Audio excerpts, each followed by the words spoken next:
Welcome back, Henry George A. Devotional number 24.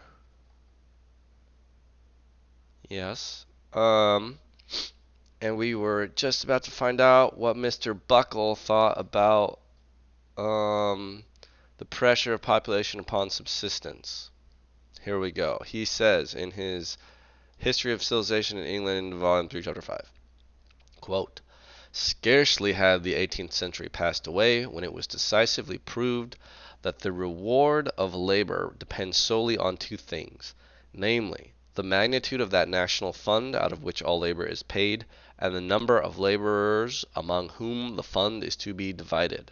This vast step in our knowledge is due mainly, though not entirely, to Malthus, whose work on population, besides marking an epoch in the history of speculative thought, has already produced considerable practical results and will probably give rise to others more considerable still. It was published in 1798, so that Adam Smith, who died in 1790, missed what to him would have been the intense pleasure of seeing how in it his own views were expanded rather than corrected. Indeed, it is certain that without Smith there would have been no Malthus. That is, unless Smith had laid the foundation, Malthus could not have raised the superstructure." End quote. That was what Buckle said describing political economy thoughts in the 18th century, I guess. All right, we're back to George.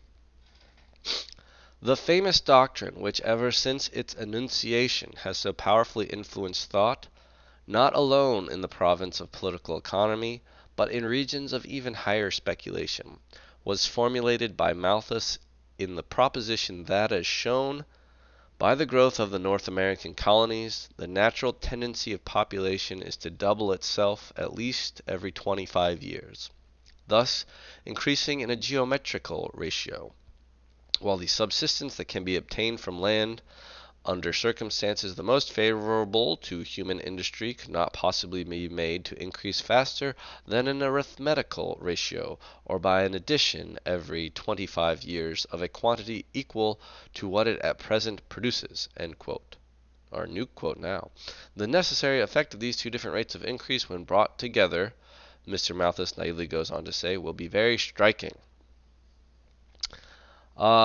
Yeah, so one of these, the idea here is population, you know, it's exponential, right? It is the number in the population times itself is how it increases, whereas supposedly there's a principle that production is simply some quantity is added every so much period of time.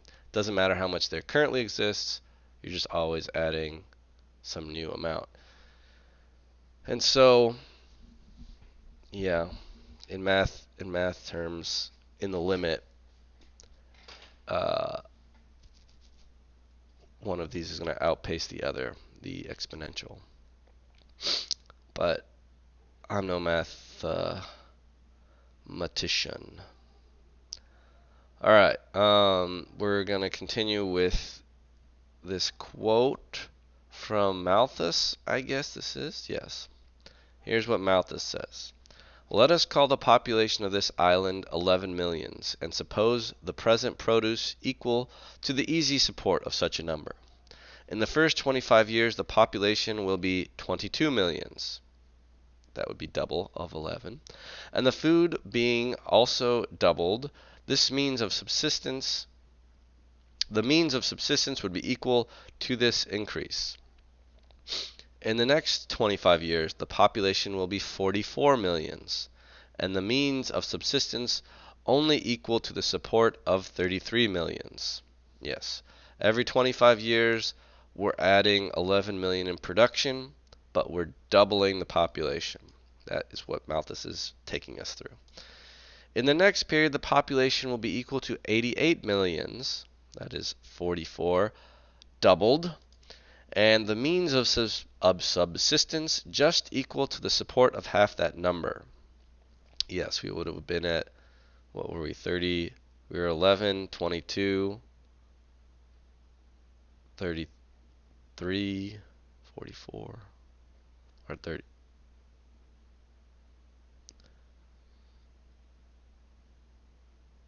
Yes. We would have 44 million subsistence. And at the conclusion of the first century, the population would be 176 millions, and the means of subsistence only equal to the support of 55 millions, leaving a population of 121 millions totally unprovided for. Taking the whole earth instead of this island, emigration would of course be excluded. And supposing the present population equal to 1,000 millions, the human species would increase as the numbers 1, 2, 4, 8, 16, 32, 64, 128, 256, and subsistence as 1, 2, 3, 4, 5, 6, 7, 8, 9. In 2 centuries, the population would be to the means of subsistence as 256 to 9. In 3 centuries, 4096 to 13. And in 2,000 years, the difference would be almost incalculable. End quote of Malthus. Such a result is of course prevented by the physical fact that no more people can exist than can find subsistence, and hence Malthus' conclusion is that this tendency of population to indefinite increase must be held back either by moral restraint upon the reproductive faculty, don't have any kids, or by the various causes which increase mortality, which he resolves into vice and misery. Kill everybody. We'll fight everybody. Such causes as prevent propagation he styles the preventative check. Such causes as increase mortality he styles the positive check. This is the famous Malthusian Doctrine as promulgated by Malthus himself in the, quote, Essay on Population, end quote.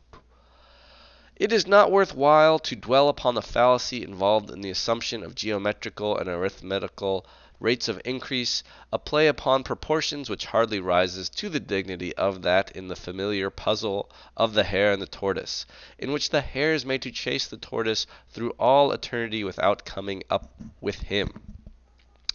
I think that's referencing the idea that the hare in each second can go half the distance from where he is to where the tortoise is. It's like Zeno's paradox. It's not the hare and the tortoise like race, like parable about the hare taking a nap at the finish line and then the tortoise coming up and passes him. That's a different story.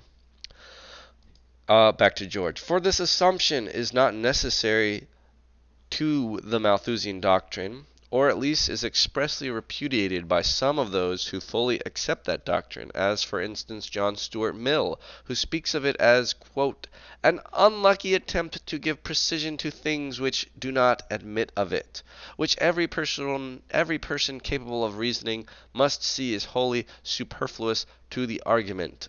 Footnote. This comes from Principles of Political Economy, Book 2, Chapter 9, Section 6. Yet, notwithstanding what Mill says, it is clear that Malthus himself lays great stress upon his geometrical and arithmetical ratios, and it is also probable that it is to these ratios that Malthus is largely indebted for his fame, as they supplied one of those high-sounding formulas that with many people carry far more weight than the clearest reasoning.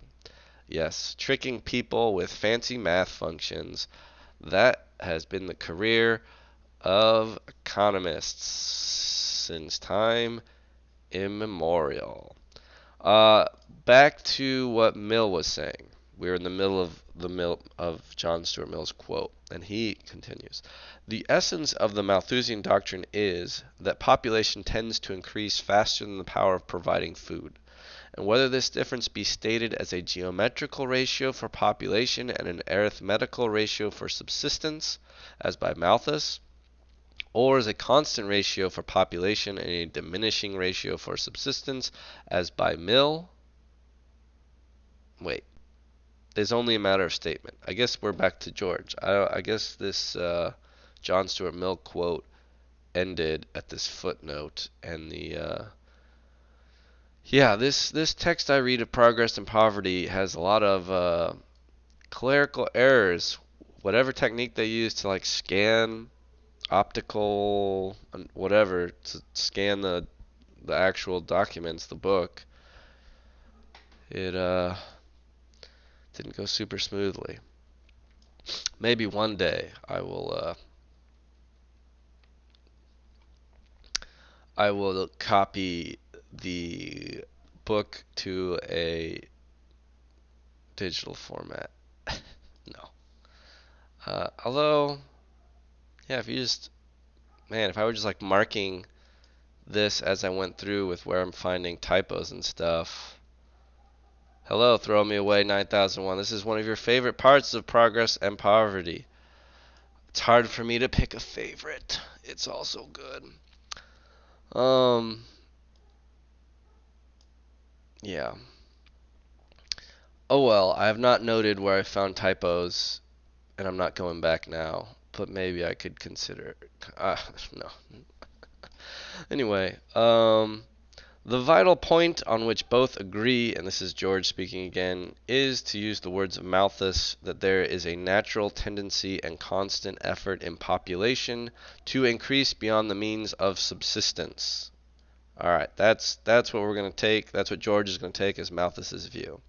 The Malthusian doctrine, as at presently held, may be thus stated in its strongest and least objectional form. Yes, here's George steelmanning Malthus.